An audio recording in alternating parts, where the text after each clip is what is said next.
सभी मित्रों को नमस्कार। स्वागत है आप सभी का पीएल गुरुजी यूट्यूब चैनल पर। तो साथियों, अपन रीट एग्जाम के लिए जीव विज्ञान पढ़ रहे थे और जिसमें आज का अपना टॉपिक रहेगा कोशिका विभाजन यानी सेल डिवीजन रहेगा, जिसमें अपन पढ़ेंगे कोशिका विभाजन क्या होता है, इसके कितने प्रकार होते हैं। और इस कोशिका विभाजन से संबंधित देखिए दो वीडियो बनेंगे। आज अपन एक वीडियो बनाएंगे इस पे, जिसमें अपन पढ़ेंगे कोशिका विभाजन की बेसिक जानकारी और साथ में पढ़ेंगे समसूत्री विभाजन क्या होता है, इसके बारे में अपन पढ़ेंगे। फिर इसका एक वीडियो और बनेगा, यानी इसका सेकंड पार्ट बनेगा, जिसमें अपन पढ़ेंगे अर्धसूत्री विभाजन और असूत्री विभाजन के बारे में, यानी कोशिका विभाजन से संबंधित टोटल दो वीडियो बनेंगे। और एक बात मैं बता देना चाहता हूं कि देखिए दोस्तों, ये कोशिका विभाजन से संबंधित ये मैंने जो मैटर तैयार किया है, ये कक्षा 5 से लगाकर 12 तक की आरबीएससी और एनसीईआरटी पाठ्य पुस्तकों के अंदर जितने भी तथ्य दे रखे हैं, जितना भी कंटेंट दे रखा है, जिनसे आपके रीट के एग्जाम में प्रश्न बन सकता है, उन सभी तथ्यों को मैंने इस पीडीएफ के अंदर इंक्लूड कर लिया है। तो इस वीडियो को पूरा देखना। ये वीडियो आपके लिए बहुत ही शानदार रुचिकर होने वाला है, बहुत ही शानदार साबित होने वाला है आपके रीट एग्जाम के लिए। और एक बात मैं बता देना चाहता हूं कि साथियों, इस चैनल को ज़्यादा से ज़्यादा आप अपने दोस्तों के साथ फेसबुक ग्रुप में, व्हाट्सएप ग्रुप में शेयर कीजिएगा, और ताकि ये वीडियो जो है हर उस छात्र के पास पहुंच सके जो रीट की तैयारी कर रहा है। तो अब अपन देखिए शुरू करते हैं। देखिए कोशिका विभाजन। तो सबसे पहले ये देखते हैं कि कोशिका विभाजन क्या होता है। देखिए कोशिका विभाजन की शुरुआत जो होती है, देखिए सबसे पहले आया था कोशिका के अंदर कोशिका सिद्धांत आया था, जिसको मैथियास सलाइडेन और थियोडोर समान ने दिया था। यह 1838-39 के अंदर आया था। इस सिद्धांत ने, कोशिका सिद्धांत ने कुछ बातें कही थी कि प्रत्येक जीव का जो शरीर होता है वो कोशिकाओं से मिलकर बनता है, और कोशिका के अंदर केंद्रक पाया जाता है, और उस केंद्र के अंदर जो होता है वो अनुवांशिक पदार्थ होता है। और एक जीव के अंदर होने वाली समस्त जैविक क्रियाएं जो होती है वो कोशिका के माध्यम से संपन्न होती है। ये सारी की सारी बातें कोशिका सिद्धांत ने कही थी। लेकिन कोशिका सिद्धांत के सामने एक समस्या ये आ गई थी कि जब जीवन की शुरुआत होती है, उस समय क्या होता है कि नर युग्मक और मादा युग्मक मिलकर एक संरचना बनाते हैं, जिसको जाइगोट के नाम से जानते हैं, यानी युग्मनज के नाम से जानते हैं। और ये युग्मनज जो होता है वो एक कोशिका होती है, यानी एक सेल होती है। ठीक है, एक कोशिका होती है। और इसी एक कोशिका से जो होती है वो जीवन की शुरुआत होती है। अब ये जीवन जैसे जैसे बड़ा होता जाता है, यानी जैसे जैसे इसकी आयु बढ़ती जाती है, वैसे वैसे इन एक कोशिका से इसकी जो संख्या होती है वो बढ़ती जाती है, यानी सैकड़ों, हजारों, लाखों, करोड़ों, अरबों, खरबों सेलों बन जाती है। तो इस प्रकार ये कोशिका की जो संख्या होती है वो लगातार बढ़ती जाती है जैसे जैसे जीव बड़ा होता जाता है। तो ये कैसे होता है, इस बात का जवाब जो था वो कोशिका सिद्धांत नहीं दे पाया था। तो इस बात का जवाब दिया था एक वैज्ञानिक आया था, रुडोल्फ विर्चो। इन्होंने कहा था कि जो नई कोशिकाएं बनती है वो पूर्ववर्ती कोशिका के विभाजन के द्वारा ही बनती है। समझ में आया? यानी जो पहले से जो कोशिका होती है उसके अंदर विभाजन होता है और उसके द्वारा क्या बनती है, नई कोशिका बनती है। तो इस प्रकार यहाँ से होती है कोशिका विभाजन की शुरुआत। तो कोशिका विभाजन की शुरुआत करने का जो श्रेय जाता है वो रुडोल्फ विर्चो को जाता है। इन्होंने इसको खोजा था सबसे पहले, और ये बात कही थी इन्होंने 1855 के अंदर। इन्होंने कहा था कि जो नई कोशिकाएं बनती है ये पूर्ववर्ती कोशिका के अंदर विभाजन के द्वारा बनती है। तो इसको इस प्रकार देख सकते हैं कि मात्र कोशिका का पुत्री कोशिका में विभाजित होना क्या कहलाता है, कोशिका विभाजन कहलाता है। और इसकी शुरुआत किसने की थी? रुडोल्फ विर्चोव ने की थी। इसकी खोज रुडोल्फ विर्चोव ने की थी। अब देखिए कोई भी कोशिका विभाजित कब होती है कि जब कोशिका का आकार जो होता है वो केंद्र के आकार की तुलना में बहुत बड़ा हो जाए। क्योंकि क्या होता है कि केंद्र क्या करता है कि पूरी कोशिका पर नियंत्रण करता है, पूरी कोशिका पर कंट्रोल करता है। लेकिन जब क्या होता है कि कोशिका का आकार केंद्र के आकार की तुलना में बहुत बड़ा हो जाता है, तो ऐसी स्थिति में ये केंद्रक जो होता है इस कोशिका पर नियंत्रण नहीं रख पाता है। तो ऐसी स्थिति में ये कोशिका क्या करती है, विभाजन करती है। तो कोशिका विभाजन के लिए क्या शर्त होती है? जब कोशिका का आकार केंद्र के आकार की तुलना में बहुत बड़ा हो जाए, तो ऐसी स्थिति में कोशिका क्या करती है, विभाजन करती है। तो ये बात आपको समझ में आ गई होगी। अब देखिए अपन पढ़ते, देखिए कोशिका विभाजन कितने प्रकार का होता है। देखिए सेल डिवीजन 3 प्रकार का होता है। एक होता है समसूत्री विभाजन, एक होता है अर्धसूत्री विभाजन, एक होता है असूत्री विभाजन। तो आज अपन समसूत्री विभाजन को विस्तार से पढ़ेंगे, ठीक है। और फिर इसका जो सेकंड पार्ट बनेगा उसमें अपन अर्धसूत्री विभाजन और असूत्री विभाजन को अपन पढ़ेंगे, ठीक है। तो अब अपन समझते, देखिए कोशिका चक्र के बारे में, जिसको अंग्रेजी के अंदर सेल साइकिल के नाम से भी जानते हैं। अब देखिए ये क्या होता है, इसके बारे में समझते हैं कि कोशिका के निर्माण से लेकर विभाजित होने तक की विभिन्न अवस्थाओं को कोशिका चक्र या सेल साइकिल के नाम से जानते हैं। समझ में आ गया कि कोई कोशिका का निर्माण होता है और वह निर्माण होने के पश्चात वापस विभाजित होती है, तो इसके बीच की वो कोशिका जितनी अवस्थाओं से गुजरती है, यानी निर्माण से लेकर विभाजित होने तक कोशिका जिन जिन अवस्थाओं से गुजरती है, उन सभी अवस्थाओं को जो है कोशिका चक्र के नाम से जानते हैं। अब देखिए इसको एक सर्कल के माध्यम से समझते हैं, एक साइकिल के माध्यम से समझते हैं। देखिए इस चित्र के माध्यम से देखिए, जब कोई कोशिका विभाजित होती है तो उसकी दो अवस्थाएं होती है। एक होती है इंटरफेस, जिसको हिंदी में अंतरावस्था के नाम से जानते हैं, और एक कहलाती है माइटोटिक फेज, जिसको विभाजन परावस्था के नाम से जानते हैं। समझ में आ गया?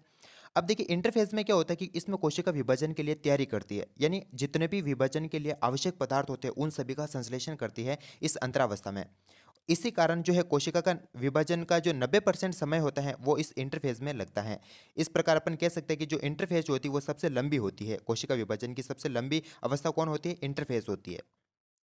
और जो माइटोटिक फेज होती है यानी विभाजन प्रावस्था होती है, इसमें विभाजन का केवल 10% समय लगता है। तो इस प्रकार ये सबसे छोटी अवस्था होती है और ये जो होती है इंटरफेज जो होती है वो लंबी होती है, क्योंकि इसमें 90% समय लगता है।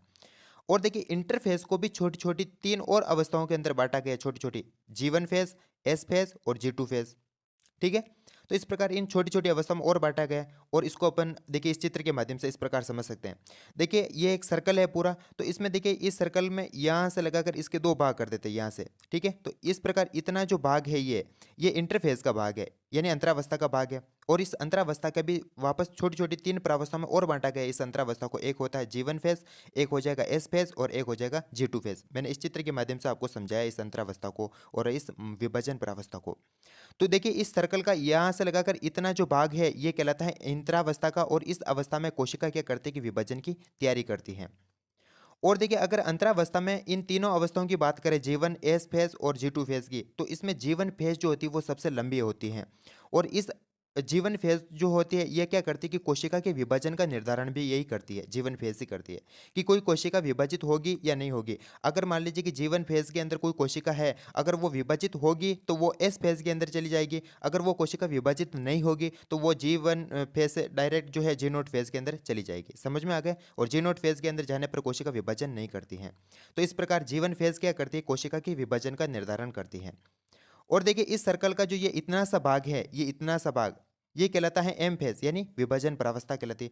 तो इस प्रकार इसमें केवल 10% समय लगता है विभाजन में। तो और इस विभाजन में क्या होगा कि सबसे पहले कोशिका का केंद्रक विभाजन होगा, और केंद्रक विभाजन जब कोशिका के अंदर कंप्लीट हो जाएगा फिर हो जाएगा उसके अंदर कोशिका द्रव्य का विभाजन होगा। तो समझ में आ गया कि एक कोशिका जब विभाजित होती है तो वो दो अवस्थाओं से गुजरती है, एक हो जाएगा इंटरफेज और एक हो जाएगी माइटोटिक फेज। अब देखिए इसको अपन एक फ्लो चार्ट के माध्यम से समझते हैं विस्तार से। देखिए ये सेल साइकिल है। देखिए सेल साइकिल की दो प्रावस्था होती है, एक होता है आई फेज जिसको अंतरावस्था के नाम से जानते हैं, और एक हो जाएगी एम फेज जिसको विभाजन प्रावस्था के नाम से जानते हैं। अब देखिए अंतरावस्था में क्या होता है कि कोशिका विभाजन की तैयारी करती है, और इस अंतरावस्था को भी वापस तीन प्रावस्थाओं में बांटा गया है छोटी छोटी। देखिए ये इस प्रकार से है, जीवन अब प्रावस्था, एस प्रावस्था और G2 प्रावस्था। समझ में आ गया?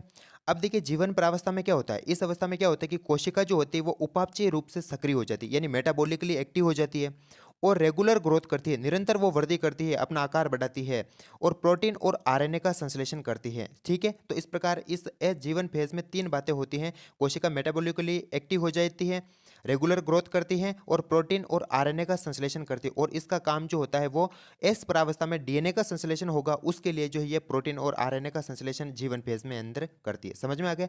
डीएनए के संश्लेषण के लिए प्रोटीन और आरएनए का संश्लेषण करती है।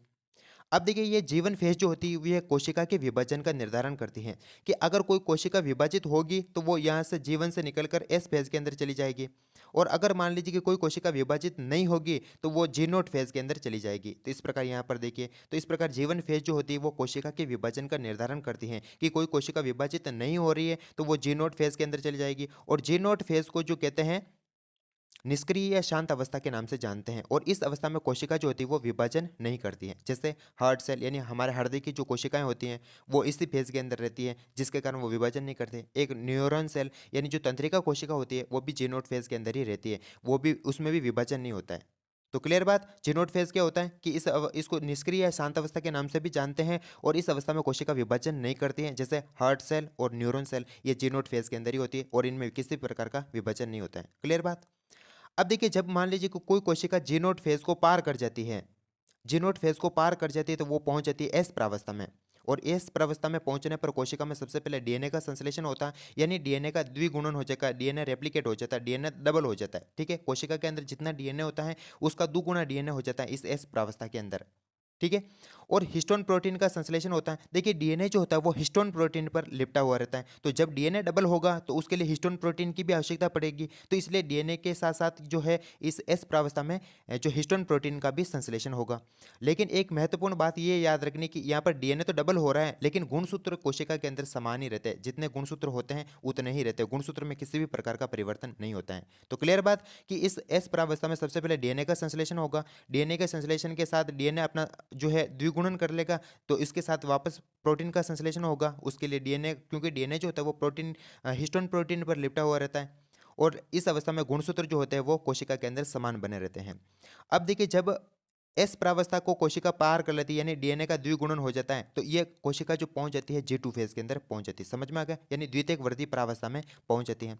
इस अवस्था में कोशिका पुनः प्रोटीन और आरएनए का संश्लेषण करती है और एटीपी का संचय करती है एम फेज के लिए। समझ में आ गया? अब देखिए, एम फेज के अंदर जाएगी तो यह कोशिका क्या करेगी? विभाजन करेगी, और उस विभाजन के लिए प्रोटीन, आरएनए और एटीपी के रूप में ऊर्जा की आवश्यकता पड़ती है। इस कारण जो है ये G2 फेज के अंदर क्या करती है? कोशिका प्रोटीन, आरएनए और एटीपी का क्या करती है? संचय करती है। ठीक है, तो समझ में आ गया? इस प्रकार ये अंतरावस्था की जो है छोटी छोटी प्रावस्था हैं। ठीक है, तो एक बार फिर से सुनिए। जीवन फेज में क्या करती है? कोशिका एक्टिव हो जाती है मेटाबॉलिकली और रेगुलर ग्रोथ करती है और प्रोटीन, आरएनए का संश्लेषण करती है एस प्रावस्था में डीएनए के लिए। अगर ये अवस्था ही क्या कहलाती है? कोशिका विभाजन का निर्धारण करती है। अगर कोई कोशिका विभाजित नहीं होगी तो वो जी नोट फेज के अंदर चली जाएगी, और कोई कोशिका विभाजित होगी तो वो एस प्रावस्था में चली जाएगी। अब एस प्रावस्था में डीएनए का संश्लेषण होगा, हिस्टोन प्रोटीन का संश्लेषण होगा, लेकिन गुणसूत्र वही बने रहेंगे। अब फिर यहाँ से जैसे एस प्रावस्था से कोशिका G2 फेज के अंदर जाएगी तो फिर से यह प्रोटीन, आरएनए का संश्लेषण करेगी और एटीपी का संचय करेगी एम फेज के लिए। अब देखिए, जैसे कोशिका G2 अवस्था में प्रोटीन, आरएनए और एटीपी का संचय कर लेती हैं तो ये कोशिका पहुंच जाती है फिर एम फेज के अंदर पहुंच जाती है। इस प्रकार एम फेज के अंदर पहुंच जाती है। एम फेज को माइटोटिक फेज कहते हैं और इसको विभाजन प्रावस्था के नाम से भी जानते हैं। और इसमें क्या होगा? एम फेज के अंदर कोशिका के अंदर विभाजन होगा। तो कोशिका में सबसे पहले विभाजन होगा, कोशिका के अंदर जो केंद्रक होगा उसका विभाजन होगा, यानी कैरियोकाइनेसिस होगा। और जैसे केंद्रक कोशिका के अंदर बन जाएगा, केंद्र का विभाजन हो जाएगा, तो इस प्रकार एक कोशिका के अंदर दो केंद्रक बन जाएंगे इस प्रकार से। ठीक है, दो केंद्रक बन जाएंगे तो ये कैरियोकाइनेसिस कहलाता है। अब फिर क्या होगा? इस कोशिका के अंदर क्या होगा? साइटोकाइनेसिस होगा, यानी कोशिका द्रव्य का विभाजन होगा। और कोशिका द्रव्य का जो विभाजन होता है वो पादप कोशिका में अलग विधि से होता है और जंतु कोशिका में अलग विधि से होगा। देखिए, जंतु कोशिका जो होती है उसमें खांच या विदलन विधि के द्वारा जो होता है वो कोशिका विभाजन होगा, कैरियोकाइन यानी साइटोकाइनेसिस होगा। ठीक है, तो कोशिका खांच या विदलन, जिसको अंग्रेजी में क्लीवेज मेथड के नाम से भी जानते हैं, तो एनिमल सेल के अंदर जो होगा खांच और विदलन विधि से, और जो प्लांट सेल होगी उसमें होगा कोशिका पटलिका विधि से, यानी सेल प्लेट मेथड के द्वारा होगा इसमें प्लांट सेल के अंदर। ठीक है, तो इस प्रकार ये जो पूरा जो प्रोसेस होता है ये सेल साइकिल का होता है। तो अब देखिए, इसी प्रोसेस को अपन समसूत्री विभाजन में, ये प्रोसेस किस प्रकार से होता है इसको अपन समझते हैं। अब अपन पढ़ते हैं, देखिए, समसूत्री विभाजन के बारे में। देखिए, समसूत्री विभाजन, जिसको अंग्रेजी में माइटोसिस के नाम से भी जानते हैं, और इसकी खोज की थी फ्लेमिंग ने, और इसको नाम भी फ्लेमिंग ने ही दिया था।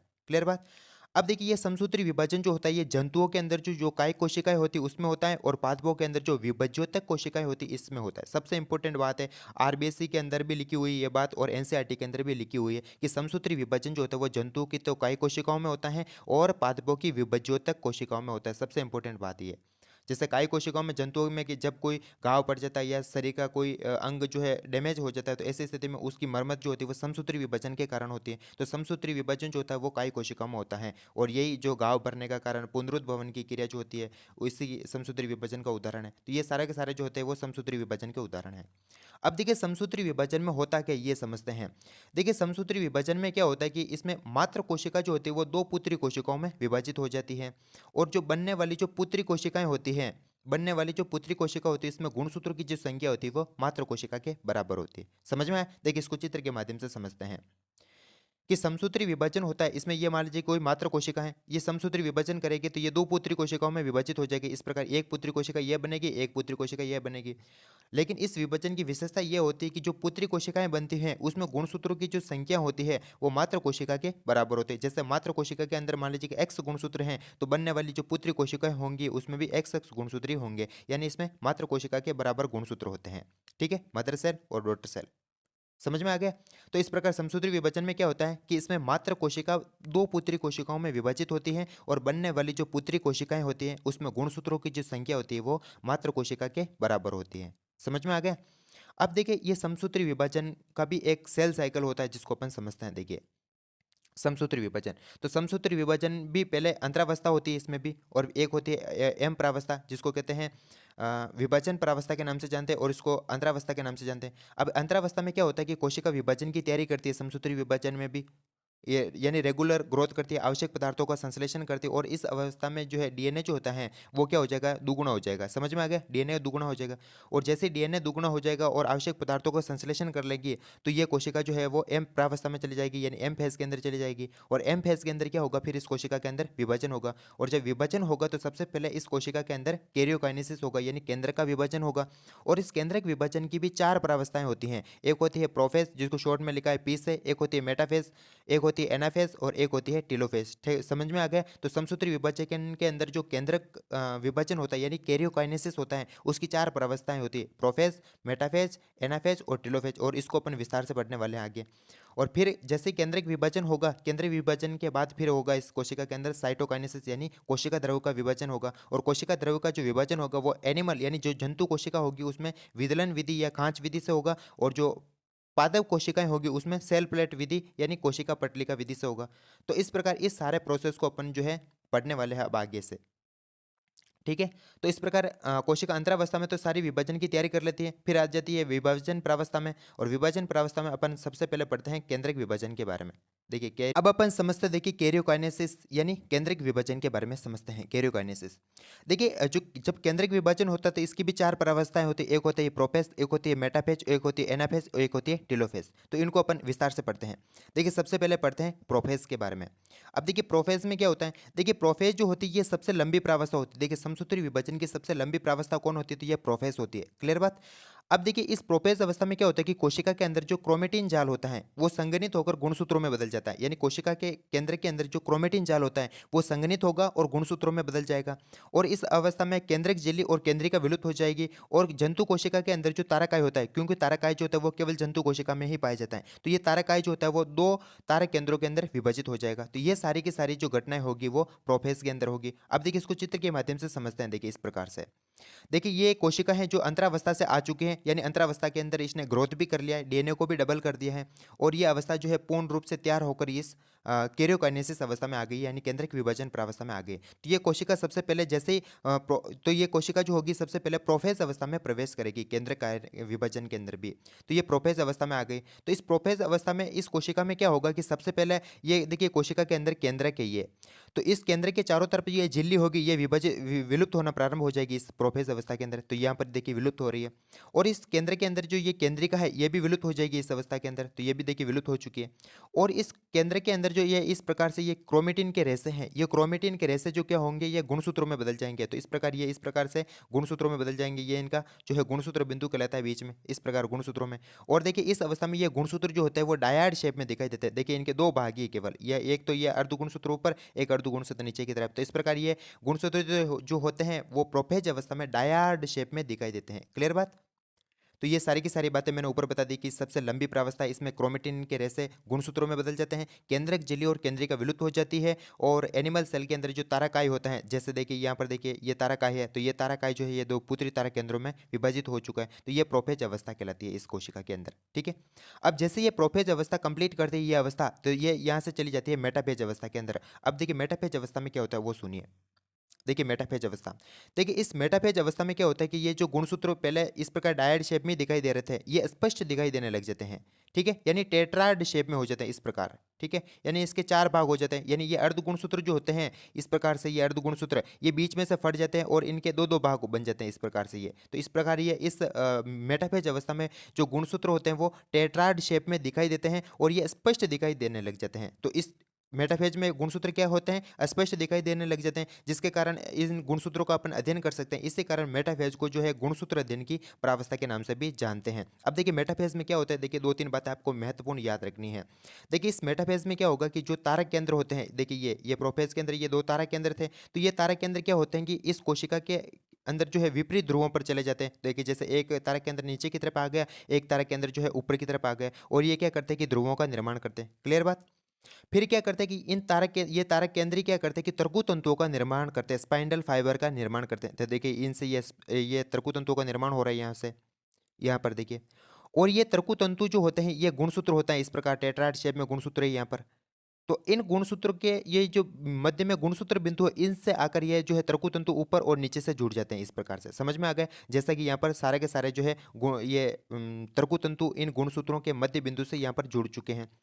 और इस अवस्था में एक सबसे इंपॉर्टेंट घटना ये होती है कि जितने भी गुणसूत्र होते हैं ये एक मध्य प्लेट पर आकर व्यवस्थित हो जाते हैं और इस मध्य प्लेट को कहते हैं मेटाफिजिक प्लेट। समझ में आ गए? तो गुणसूत्र इस अवस्था में जो है मध्य प्लेट पर यानी मेटाफिजिक प्लेट पर आकर व्यवस्थित हो जाते हैं। तो इस प्रकार ये महत्वपूर्ण बातें याद रखनी कि तारक केंद्र जो होते हैं वो विपरीत ध्रुवों पर जाकर तर्कु तंतुओं का निर्माण करता है, गुणसूत्र स्पष्ट दिखाई देते हैं और ये एम प्लेट पर आकर व्यवस्थित हो जाते हैं। क्लियर बात? तो इतनी सी बात है। और इस मेटाफेज के अंदर गुणसूत्र जो होते हैं वो स्पष्ट दिखाई देते हैं, जिसके कारण इसको गुणसूत्र अध्ययन की अवस्था के नाम से भी जानते हैं। तो ये सारी जो घटनाएं होती है कोशिका के अंदर मेटाफेज अवस्था के अंदर घटित होती हैं। और जैसे ही मेटाफेज अवस्था पूर्ण होती है तो ये कोशिका चली जाती है एनाफेज अवस्था के अंदर। अब देखिए एनाफेज अवस्था में क्या होता है, सुनिए। देखिए एनाफेज अवस्था जो होती है ये समसूत्री विभाजन की सबसे छोटी प्रावस्था होती है। समझ में आ गया कि समसूत्री विभाजन की सबसे लंबी अवस्था तो होती है प्रोफेज और सबसे छोटी प्रावस्था होती है एनाफेज। समझ में आ गया?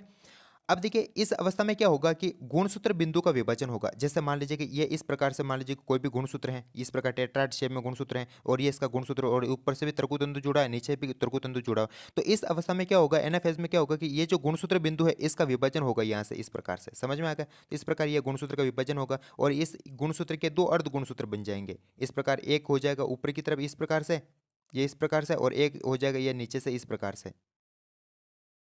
ठीक है, इस प्रकार एक गुणसूत्र के दो भाग हो जाएंगे और ये दोनों भाग जो होते हैं वो क्या होंगे, अर्ध गुणसूत्र विपरीत ध्रुवों की ओर गति करेंगे और इन तर्कु तंतुओं में संकुचन होगा।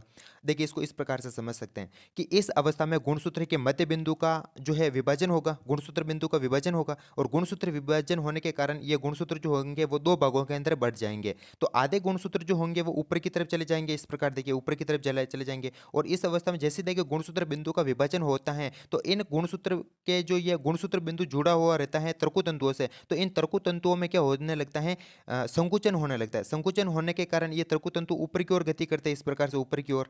ठीक है, और ये जो तर्कुतंतु नीचे की ओर गति करेंगे इस प्रकार से, जिसके कारण ये अर्ध गुणसूत्र जो होंगे ये दोनों ध्रुवों की ओर गति करेंगे, इस प्रकार ध्रुवों की ओर गति करेंगे।